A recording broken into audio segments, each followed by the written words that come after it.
What does a political scandal that toppled a president have in common with a Hollywood flop that killed a movie studio?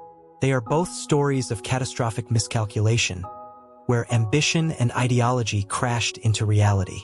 Welcome back. Today is October 20th, a day that marks two spectacular failures born from paranoia and hubris. This is Today in America's Greatest History Mistakes. Segment 1. The Saturday Night Massacre. The Watergate Scandal, 1973. Our first story takes us to the heart of the Watergate scandal. By October 1973, President Richard Nixon is deep in a cover-up.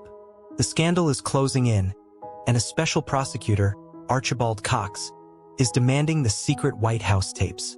On October 20th, Nixon makes a desperate and fatal mistake. He orders Attorney General Elliot Richardson to fire Archibald Cox. Richardson refuses and resigns in protest. Nixon then orders Deputy Attorney General William Ruckelshaus to fire Cox. He also refuses and is fired.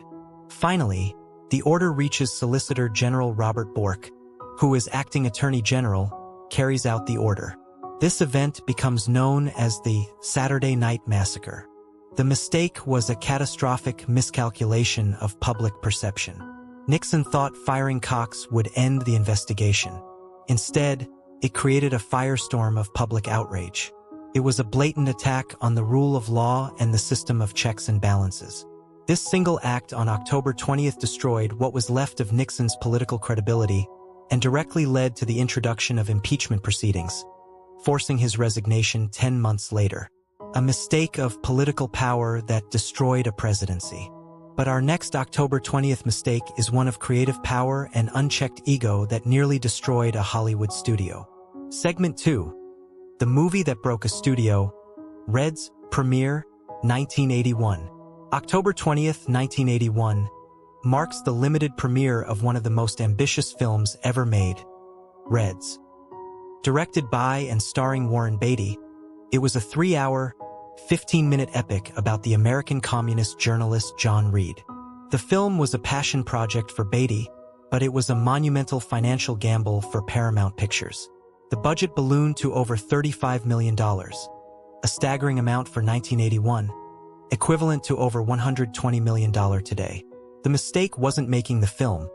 It was the studio's failure to control its director's unchecked ambition. While Reds was a critical success and won 3 Oscars, including Best Director, it was a box office bomb. The subject matter, a sympathetic look at American communists, was alienating to mainstream audiences, and the runtime was prohibitive. The massive financial loss put Paramount Pictures in severe financial peril, forcing layoffs and making the studio extremely risk-averse for years. The mistake cemented on October 20th, 1981, was a failure of commercial judgment. It showed that even with the best intentions and talent, unchecked artistic ambition without a realistic business plan can be a recipe for disaster, crippling an entire studio and changing the landscape of Hollywood filmmaking. Conclusion: the price of unchecked power. So what connects a paranoid president and a Hollywood auteur? The common thread is the disastrous cost of unchecked power and insulation from reality. Nixon, isolated in the White House, believed his presidential power was absolute, leading him to attack the justice system itself. Warren Beatty, given immense creative control, believed his artistic vision could overcome commercial realities. Both were catastrophically wrong. October 20th teaches us that whether in politics or art, the greatest mistakes happen when leaders and creators become so powerful that they lose touch with the systems and audiences they ultimately depend on. Can you think of other examples where a leader's insulation led to a major failure? Share them in the comments. If you want to uncover more history-shaking mistakes, make sure to like, subscribe, and hit the notification bell. Thanks for watching.